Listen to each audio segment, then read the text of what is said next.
South Africa. Black Princess with the ball. And Dinah. A charging effort there from the South African player. Forcing the ball to go out of play. It's going to get throw in for the Black Princess. Another throw in for the Black Princess.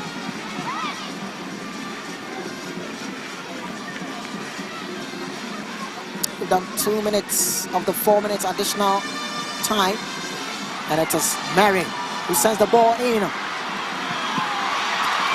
the ball still in play. Jessica in the 18-yard box. Try to dribble past her marker. She successfully does that. And this could be the third goal back. Oh! Just missed that opportunity there. The fans could not believe that. The Black Princess missing so many opportunities. Jessica put a cross there, but Latifa couldn't get that on target. Goes out of play, and you could see the coach Samson, as a coach for the under-20 Ghana team, not a happy man. Goalkeeper Kim has been the busiest player today on the field of play, and she has saved the day for the South African side. A lot of pressure from the Black Princesses on her, but she has rescued her team on several occasions in the second half. Goalkeeper Cassie sends in a long one, but the ball returns back to her. She can't really get that ball.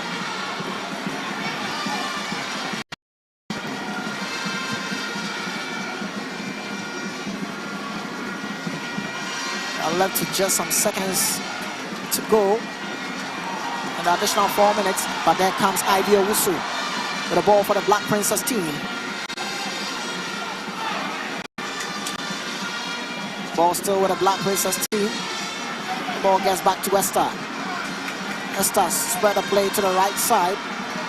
Black Princess looking to have the last leg of the game, and could this be the last leg for the game for the Black Princess? Ball still in play there, but there comes the South African defense. Clears the ball out, and it's going to be a throw-in for the South Africans. So many opportunities and chances being missed by the Black Princess. Black Princess still want to hold on, but this time ball goes out of play. The Black Princess takes the throw in effectively. Ball goes out of play once again. Referee checks her watch. Ball into the 18-yard box. The South African defender clears that. And it's all over at Accra Sports Stadium between Ghana under-20 and the South African under-20 team. It's ended. Ghana 2, South Africa 2. And you can see as the technical team rushes to the goalkeeper for the South African team, Cassie Kim Gordon. She has done extremely well for her team today, saving them on many occasions.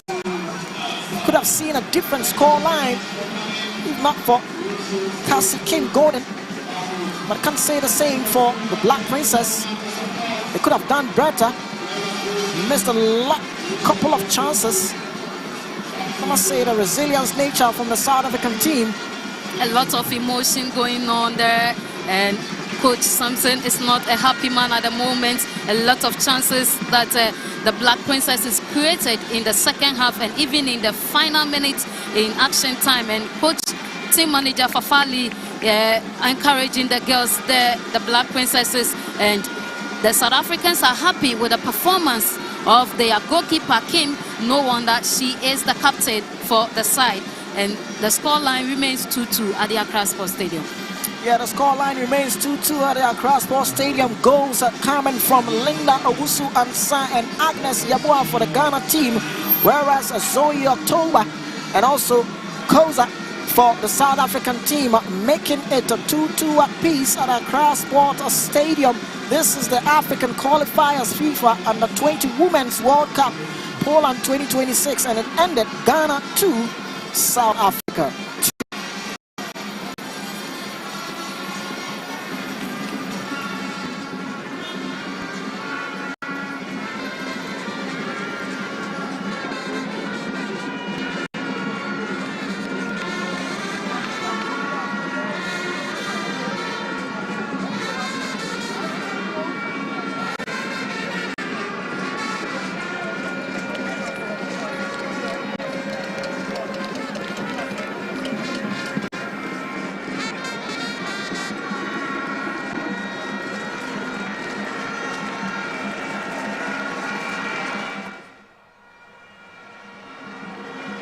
All right, so thank you very much once again. We're back here on the pitch side. It's all over. Ghana has battled to a pulsating 2-2 draw against their opponents from South Africa, the Basachana. What a game it has been. Some would say that it had been a game of two halves, with the Ghanaians taking the first, the South Africans coming back strongly during the second. I'll pick quick thoughts from the technical bench, the coaches, and then we'll head back to you in a second. Coach, thank you very much once again. It's been a very tough encounter. Did you expect 90 minutes of end-to-end action?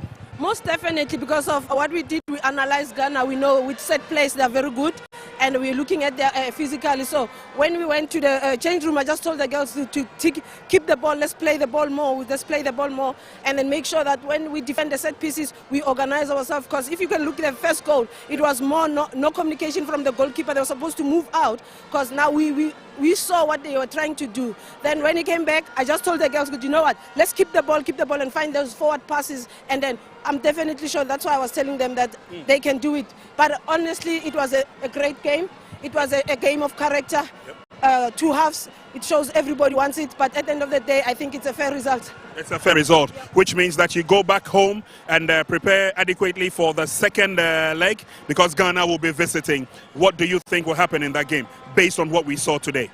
Most we're going to pick up where we left off, and then also look at our shortcomings, work more on our set pieces, and work more on our defensive in the center mid, because we were struggling there more, and we saw that they were trying to hit us on the left back. So we tried to organize that. We have the two pivot so that they block the forward passes. So we know that when they go wide, we implement the pressing, force them to make errors. It looks good, it looks bright, at least for those who have watched this game across the African continent, believe that we've seen the best of Africa football at under-20 level, and obviously they should go far. We can only wish you the very best in the second leg, and all the best to your team. Thank you so much. Thank you very much. Thank you. Thank you. So Coach sharing her thoughts with us, and Coach Sampson also joins us briefly. So Coach, as we said earlier on before the game, this was a game that you were also looking at giving the impetus to this current generation of under-20 players. Are you disappointed with the result? Oh, the results, absolutely, I'm disappointed. We have a goal to keep the clean sheet, so to lose concentration and get 2 goals on us, this was not what we were expecting. But it comes with a game. I was expecting an open game, which South Africa also gave us. But in the second half, we lost concentration a little bit, made them start to get balls around our penalty areas, and we are not brave enough to come up out of the lines. And that cost us those 2 goals. Okay. But which also means that it makes your work a little bit more difficult for the second leg. What are we looking at changing the face of what we saw in the first leg? Absolutely, we're going to look at it more critical, and then we're going to find a way to be able to go to Johannesburg and get the win, because we want to go forward. You want to go forward. Is there the opportunity?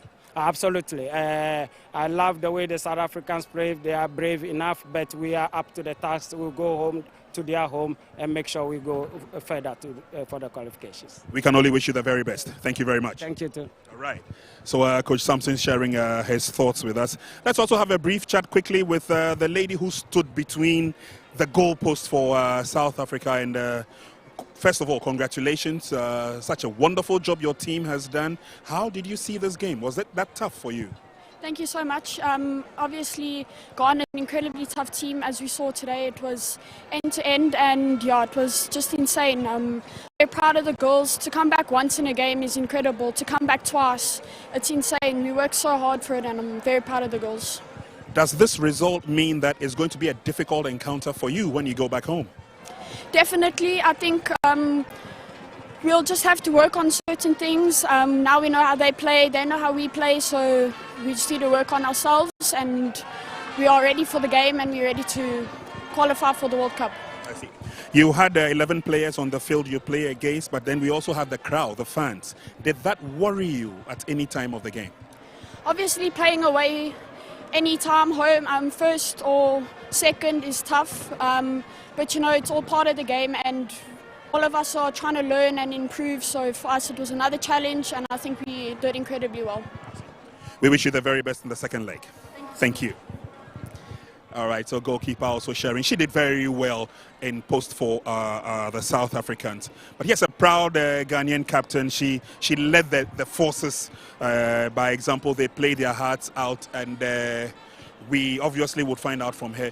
Capito, first of all, congratulations. Thank you very much. How difficult was the match? Yeah, we know that this wasn't what we expected, but unfortunately, this has happened. But next Saturday, we are going there for a win and as well. Okay. We are going to qualify. You are going to qualify? Yes. Okay. Have we learned any lessons from this match? Yes, of course. We've learned a lot. You see the goals we conceded, the 2 goals. Yeah. So we are going there to learn how to solve it. Thank you. I see. The future looks good for your team. It's a new team, but everybody has a lot of hope, and everybody wants to encourage the team. The fans were here. You ladies requested that you wanted the fans to be here to support you. They were here. What message do you have for the fans? Thank you. We want the fans to still support us. There's hope. We can qualify. We are going there to do something better. Thank you. We wish you the very best. Coach, Captain, thank you very much. And so, well, we heard from the horse's own mouth, a very elated coach. He says that he's not too happy with the result. It could have gone even better. But unfortunately, the South Africans also managed to resuscitate that fighting spirit, and they came back into the game. Fortune, thank you very much for joining me. How did you see the second 45? Just as the coach is disappointed, I'm sure the Ghanaians are also very much disappointed, because this was a game for Ghana to win. Right from the wet goal, the chances for the Princesses were enormous. There are a lot of chances for them to be able to bury. In the first half, same. In the second half, we saw it when the number 10 was introduced. She got a lot of chances, but she was not decisive enough to be able to, bury the chances that she had.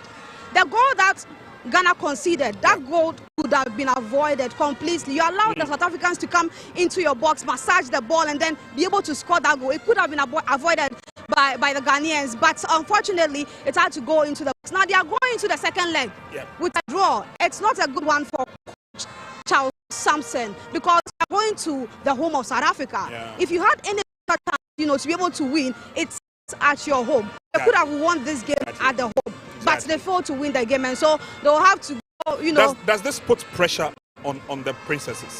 Of course, it puts a lot of pressure on them. Even today, look at it. They were under pressure. They sort of got into the second half. They found their feet. They scored 1 goal quickly. They scored the second goal, and then it was for them. They were happy. They were excited because they know they're going back to their home. Going back to their home with a draw is a good thing for them. Now, the pressure was on the Princesses to be able to win the game. They finally got, that goal, and it was later put for It's a draw. It's a bad day for them because they will have to go and fight for it there. Now, the question is, will they be able to gain qualification for the 8th consecutive time for the Women's Under-20 World Cup? This is a question to ask, because going to South Africa for the second leg is not going to be an easy task at all. Well, listening to the captain, she was convinced that after learning their mistakes from the first leg, they should be able to overcome the South Africans. She believes that the South Africans are beatable, and she also believes that this is their time to also go to the FIFA World Cup. And probably, who knows, they are the squad to take us to the next stage of the FIFA Under-20 World Cup. All these are permutations that we will have to play around with. How possible? For the possibility to all depend on how they approach the second leg of this qualifier in South Africa. So Coach Charles Sampson should learn from this very game. Whatever happened in this game, you saw the girls rushing to score. They were not being decisive. They get the ball. You don't know who to pass to. You don't know whether you should shoot and score. Like a whole lot of errors in this very game. So I think Charles should speak to the girls and tell them to relax going into the second leg, just so they can be able to win that game. That game is a must win for them. They didn't win this one, so for that one, it is a must win. If they don't win, then they should cut themselves out of Poland 2026. Well, the captain wrapped it up nicely by saying that she gave a special on behalf of the team to the supporters who came because they were here in their numbers. Some schools also allowed their students to come to the stadium to give them the support. We were all looking forward to a victory, but that victory did not materialize. But if the words of the captain is anything to go by, they are more than determined to make up for this afternoon's mishap. Should believe in that team. We should believe in that team because we've seen what they have done over the last few years. They've done a lot. They've been winning their games. Coming into this one, they beat Tunisia, but South Africa is a tough side. Looking at what they played today, this was a very competitive game. It tells you how hungry they are to also, qualify for the first time to the World Cup. So it's very competitive. For what the captain has said, we have to, believe her for us. We have to trust them because for fans to come into the Accra Sports Stadium to support you this way, all you can do is to give them some victory at the end of the day. Look, the game has ended. It ended in a draw. But look at the fans. Look at the supporters. They are still here. They're drumming and singing and dancing. Yes, it shows you how passionate they are about the princesses. So, I mean, they should go with the motivation of the fans. They should go with the motivation of Ghanaians, to South Africa. Maybe we are not going to be there in our numbers to support them, but right here at home, we'll be rallying our support behind them. So they should go there and then make Ghana proud. Like you rightly said, supporters came from as far as the Volta region to give the Black Princesses that much needed support. I'm sure that there will be no excuse if they fail to qualify when they play in South Africa. Not at all. Not at all. Are the Basechana that strong a team to halt our progress going into Poland? They are strong. We all watched the game. It was like they were just monitoring the princesses to look at where best they can attack them. So they monitored the princesses, they saw the loopholes, they saw where they could, take advantage of, and they did it, and they were able to get those 2 goals. That has given them an advantage going into the second leg of the qualifier. I see. Well, viewers, that does it for our live transmission from the Accra Sports Stadium. We all came in our numbers. The fans were here in their numbers, and we came to play our part or our role in our quest to see that Ghana, the Black Princesses, beat Basechana ahead of that second leg encounter. Unfortunately, after 90 minutes, it ended 2-2, the scoreline, which means that Ghana, we have a lot of work to do when we go into South Africa for the second encounter. We can only hope and pray that, like Charles Sampson, the head coach, said, the team will still be in shape. There are no injury worries for now. We should be able to turn the tide or overturn the tide, as it were, when the players get onto the field for the next set of 90 minutes. It's been fun. It's been exciting. We may not have gotten the results, but it's a wake-up call. We need to do a lot more to go forward. Ghana has never missed the bus. That bus that takes us to the FIFA Under-20 World Cup women. Is this the time that we need to rather strengthen the support for the team? We are in support of the Black Princesses. We believe that they can do the unthinkable. They can turn the tide. On behalf of the entire technical crew that made this possible in terms of the coverage, on behalf of my colleagues in commentary position, Nana Techi Anderson, supported by Nana Joa Kofi, and of course on behalf of Fortune Yaira, who was here early enough in the morning to ensure that we whip up support for the Black Princesses. All hope is not lost. There is still good news coming in the future. My name is Prince Anand. Thank you very much for joining us.